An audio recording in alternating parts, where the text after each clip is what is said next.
Am I in the wrong for telling my ex-husband that our kids are justified in feeling like they don't have a father? I'm 33 and have 2 kids, 12 and 8. I divorced their dad when I discovered he was cheating on me with a mom from our younger son's school group. Despite that betrayal, I agreed to shared custody because I wanted my kids to grow up with their father in their lives. However, since the divorce, he's only been around when he's picking them up for visits. He often goes out with his stepchildren but rarely includes our kids, claiming those outings are spur of the moment and can't always include them. Eventually, I stopped pushing, but I've always thought it was unfair that he keeps his distance from our children's lives. Recently, I decided to upgrade my older son's computer, and he asked if we could give his old one to his cousin, my brother's son. My brother has been a huge support for my kids. He's always available to take them to their school events when I can't and often takes them out to the park or for trips when I'm busy. My ex, on the other hand, is rarely available for them. Anytime I ask him to help with an activity, he has an excuse: he's out of town or swamped with work. Ironically, though, whenever his stepkids need something, he's there. Once, he even argued with the stepkid's father at a school event, insisting he had the right to be there.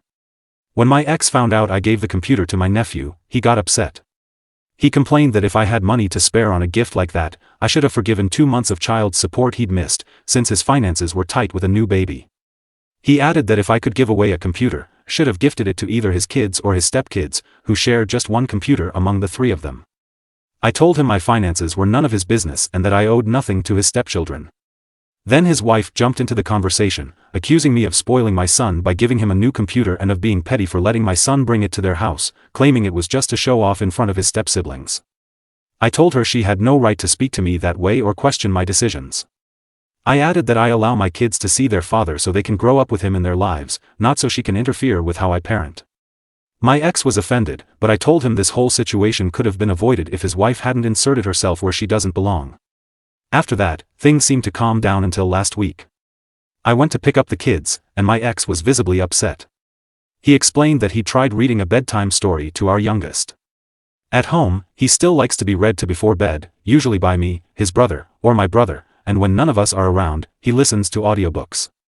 Apparently, my ex wanted to make an effort to connect, so he offered to read to him, but our son turned him down, saying he didn't need him for that because he could do it himself. My ex stayed to listen as he searched for a story for 8-year-olds without a dad on his tablet, and it hit him hard. The next day, my ex offered to take our older son to basketball practice, but he replied that he'd be going with his dad. He quickly corrected himself and said uncle. That made my ex even angrier, and when I came to pick up the kids, he confronted me about it. I told him that if our kids feel like they don't have a father, he has only himself to blame. He tried to shift the blame onto me, saying I was the one pushing him away from his role. I told him it's up to him to show up for his kids, not something I can do for him. I reminded him he was the one who broke our family, and he's chosen to be more involved with his stepkids than with his own children. I told him not to kid himself. The kids are growing up, and they're starting to see the reality of who he is as a father. If he keeps this up, he can't expect much from them in the future. After that exchange, his mom called me. While she's always been polite to me, I felt the need to say that I would have appreciated the same concern from her when she supported her son's affair, knowing her grandchildren were losing their father in the process. She hung up, and we haven't spoken since. My brother advised me that I had every right to express how I feel, but he suggested that maybe this discussion shouldn't have happened in front of the kids. Later, my ex texted me saying that if I weren't so difficult, he'd spend more time with them. I told him his duty as a father doesn't depend on whether I'm easy or not, and he knows I've never prevented him from seeing the kids. The truth is, when he has to choose, he prefers outings with his stepkids over his own children, and that's something only he can change.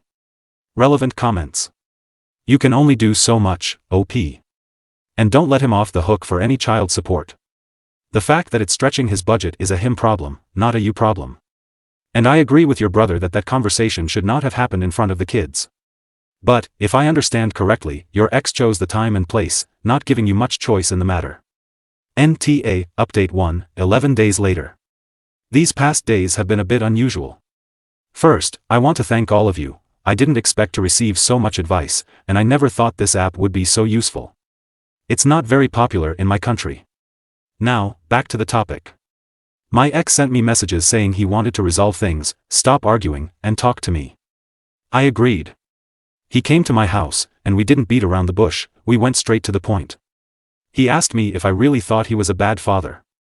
I replied that, looking back now, I never would have chosen him to be the father of my children. He said it wasn't easy for him, and I answered that it wasn't easy for me either because I take on both his role and mine. He told me he couldn't leave his stepchildren without a father because he had already broken their family, and I replied that he had left his own children without a father. He started crying and told me it was my fault, saying that when the infidelity happened, I refused to forgive him or go to couples therapy. I kept telling him things I'll admit they weren't kind, but none of them were lies. He asked me if, given his current state, I didn't feel sorry for him, and I said no. He told me he didn't think I could be so cruel, and I replied that when I changed jobs, pulled my kids out of school 2 months before the end of the term, moved houses, and watched him disappoint our kids over and over again, any empathy I might have felt turned into apathy. He left after that. His mother called me and said she knew what I had told her son, that he hadn't stopped crying, and that she didn't understand how I could carry so much hatred to hurt her son like that. She said I should just get over it. I answered, with all due respect, what I said wasn't out of hatred but out of truth. If your son is crying, it's because he's finally facing the consequences of his actions. Maybe instead of worrying about how he feels now, you should have taught him to take responsibility and treat people with respect. She said I didn't know what it was like to feel a mother's love and see a child suffer, and I replied that I did understand because I have 2 children who cry over a living father. 2 children who see their dad being a father to other kids when he doesn't have time to be their father. She said he was sorry, and I told her not to put words in his mouth and to stop calling me about anything related to her son. I hung up. I wanted to cry so badly, but I'm a damned mother, and I don't have time for that. I want my kids to feel safe, loved, and strong enough not to need anyone, not even me, to be themselves.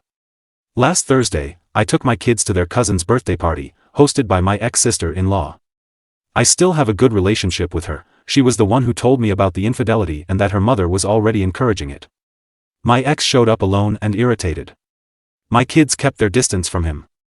They kissed his hand but then ignored him completely. My ex-mother-in-law told the kids they should show more respect to their father, and my eldest replied that he doesn't show respect for me since he and his partner talk badly about me. I scolded my son, not for what he said but for how he addressed his grandmother. I told him it was wrong to eavesdrop on private conversations and repeat them. Then I asked him to gather his things because we were leaving. My ex-mother-in-law asked me not to leave, saying the kids were having fun and we could resolve this as adults. She asked my ex what he had said, and he claimed not to remember. I told her I didn't care, and she said we should be good parents. I replied that to be good parents, you need to be good people first.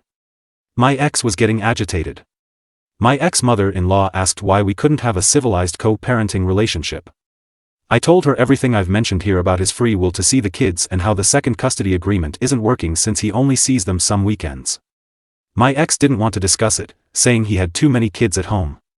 My ex-mother-in-law told him the only kids who should feel comfortable are his, and the comfort of the others should be provided by their biological father. My ex wanted to end the conversation because his mother was scolding him for being a careless father. He also said it was my fault. I asked him to clarify how it was my fault. You can see the kids whenever you want, what more do you want? He started yelling, claiming I was only being petty because I didn't really need the money since I earned more than him and had fewer kids to feed. I told him I wouldn't continue the conversation and that I'd show him what being uncivilized looks like by filing for the overdue child support payments. His mother asked what I meant by overdue payments. I explained that he was 3 months behind. She was furious, slapped him, and demanded to know what he had done with the money for his children. He answered, I couldn't let JR miss out on attending the same school as my son. I didn't want him to feel inferior. My ex-mother-in-law said she couldn't believe it, and they started arguing. I left. Yet for context, my youngest son attends a private school, and my ex pays for his stepson to attend the same school. Yesterday, my ex-mother-in-law came over and said she would pay the overdue fees. She brought the money in cash. I knew my ex would be furious. Here's some context. My ex-mother-in-law doesn't work, doesn't own anything herself, and lives with my ex-sister-in-law. However, she does have significant savings from her inheritance. If she pays the tuition, my ex knows there won't be much left for him when she passes, even though she's still healthy. He's been asking her for years to invest some of that money in his business ideas, but she's always refused. My ex's retaliation was not picking up the kids this weekend. Yesterday, my ex-sister-in-law called me. She doesn't know all the details yet, but apparently, my ex's 15-year-old stepson punched him in the mouth. She said she'll let me know exactly what happened once she finds out. And before anyone asks, the new custody agreement will likely take a year to finalize. The court says the overdue payments are the priority, and the rest can wait. We have more urgent cases. Update 2 to 1 days later. As I mentioned earlier, my ex's stepson had an altercation with him because my ex refused to let him go out. Now I have more details. My ex's stepson had plans to go bowling with some friends. His biological father had already given him permission and money for the outing. However, when he told his mother, she said he couldn't go because they needed him to stay home and watch his younger siblings. My ex and his wife had planned an outing and needed someone to stay with the kids. This led to an argument. The boy raised his voice to his mother, and my ex stepped in to demand that he respect her. The boy replied that he wasn't his father. Trying to maintain authority, my ex told him that as long as he lived under his roof, he had to follow his rules. The boy ignored him and turned away. My ex followed him and touched his shoulder to get his attention. At that moment, the boy turned around, punched him, and shouted that he wasn't his father and could never compare to him. The mother scolded him for his behavior, but the boy, still angry, shouted back that he hated her. This version was shared by my ex and his wife to my ex-mother-in-law. My sister-in-law later related to me. They went to see my ex-mother-in-law to try to gain her sympathy and convince her to take care of the kids, the 2 stepchildren and the baby so they could go out. However, my ex-mother-in-law told them she would not take care of the children. When I spoke to my ex, he mentioned he was dealing with family issues and claimed that the boy's biological father was turning him against him. He didn't give me many details and omitted most of what my sister-in-law had shared. He simply informed me that, due to the situation, he wouldn't be able to pick up our children this weekend. The 15-year-old boy is now staying with his biological father. As for what I mentioned earlier, my ex was 2 months behind on child support, and that same week, he was supposed to make another payment.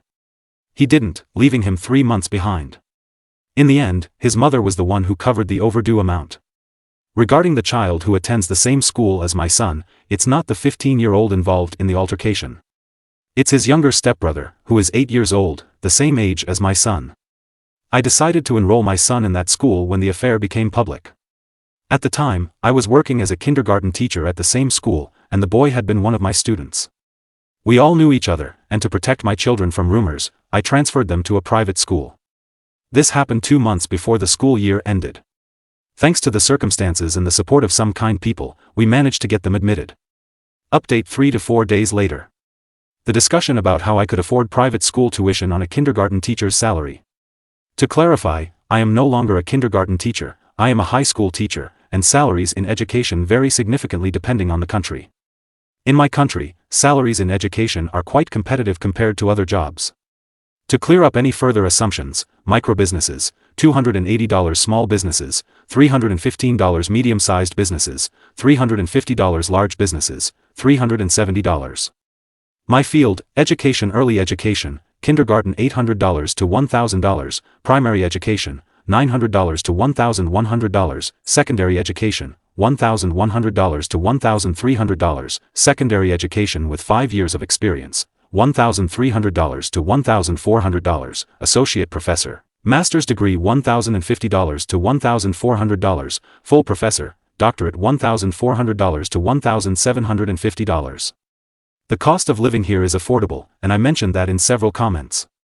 I am not from the United States, where life is more expensive. In my country, this salary is more than enough to live comfortably. I am not rich, but my kids enjoy an excellent quality of life. Private school tuition varies. There are schools as low as $120 per month or less, and of course, there are elite schools that are much more expensive. We use local currency, not dollars. I also have other sources of income that are irrelevant here. Now, to stop the speculation, people assumed I was from multiple countries, calculated my monthly tuition costs, and even tallied up all my expenses. The only thing you missed was calculating the cost of my divorce. Let me save you some trouble, I didn't pay a single cent, and my ex left with nothing but the clothes on his back. Careful not to choke on that. As for my kids not being well cared for, my kids are perfectly fine, and as long as I'm breathing, no one will take that away from them. I saw a lot of concern for my children, but here's a question for you, what about your kids? Are they okay? Did you pay what you owe for their care? When was the last time you saw them? There's no need to worry about my kids. If any of those users want more details, feel free to contact me, and I'll happily send over some bills for you to pay since you're so interested in my finances and expenses. And regarding my divorce, it was far from amicable, not because custody was never an issue but because my ex lied at every turn to delay and obstruct the process. I didn't accept it then, I don't accept it now, and I never will, not in a million years. For those still questioning my divorce, here are my words to you: once there's infidelity, there's no family left. This clarification isn't for those who offered helpful comments or advice on my post. End of the informational break. Now, the actual update. The day after my post here, my ex was arrested for domestic violence and child abuse. The father of the boy involved filed a complaint. My ex's wife defended him, claiming that her son was a brat and that this wasn't the first time her son had been violent with him or his younger siblings. This left me surprised because, as far as I know, my ex had never mentioned that the teenager had been beaten. My ex-sister-in-law said that her brother, meaning my ex, never brought it up. I asked my kids if their stepbrother had ever touched them or been violent with them. Both said no. My children are comfortable telling me anything, and their answer was no. My ex and his wife have since changed their story about the incident. Now, their version is that the boy misbehaved, my ex tried to talk to him, and the boy hit him first, so the mother hit her son to pull him off. My ex-child protection authorities here are usually very strict when a case interests them or when the harm suffered by the child is severe. I haven't seen the teenager myself. The teenager has been placed in a shelter for abused youth. Relevant comments. Wow, Father of the Year. No good for bio kids, no good for step kids. Seems like his wife and him are a perfect fit. Anyone touches my kids, I'll turn into a raging bull. Comment. I totally agree with you. A father's denial. Your children have the right to express their feelings, especially if they feel their father isn't present. You've worked hard to provide them with stability and security, and it's fair to acknowledge how their father's actions impact their view of him. Comment. I am sorry that people are treating you this way or making you feel that way in this terrible situation. You are handling it very well and doing what is best for your children. It sounds like your husband is getting what is coming to him. I feel terrible for the other young man in this situation who is now being held in a shelter for abused youth. Yes, they do that to check him physically and mentally. Then, they hand him over to one of the parents who can be responsible. I feel bad because classes are not over yet. Update 4 to 14 days later. Here's what happened. It was determined that the 15-year-old boy was indeed assaulted. I don't have all the details about what was said during his interview since, being a minor, that information is protected. From what I understand, my ex-mother-in-law hired a lawyer, and with the mother's statement, my ex was cleared of the violence charges. However, the boy insists on a different version of what happened. In the middle of all this, my ex had an altercation with a police officer when they were separating him from the boy's father, which led to his arrest for a week. In the end, there were no charges for violence or child abuse. On the other hand, the boy's mother is still on maternity leave, and from what I've heard, she was referred to parenting and anger management courses. The boy's father can't take care of him full-time, and the boy said he would go back to his mother if my ex left the house. Apparently, that didn't happen, so the boy is currently staying with his paternal grandmother. That's all I know for now. My eldest son knows what happened, but it wasn't through me. I want to clarify that because people tend to assume a lot here. I don't think I'll update again unless this directly involves my kids, and honestly, I hope it doesn't come to that. For now, my kids' visits to my ex are suspended. While I respect the court's decision, I still have my doubts about how the situation was handled, and I'm shocked at how justice worked in this case. I don't want to speculate, but there are rumors that my ex-mother-in-law paid a lot of money. I can't confirm that, though. Wishing you all happy holidays.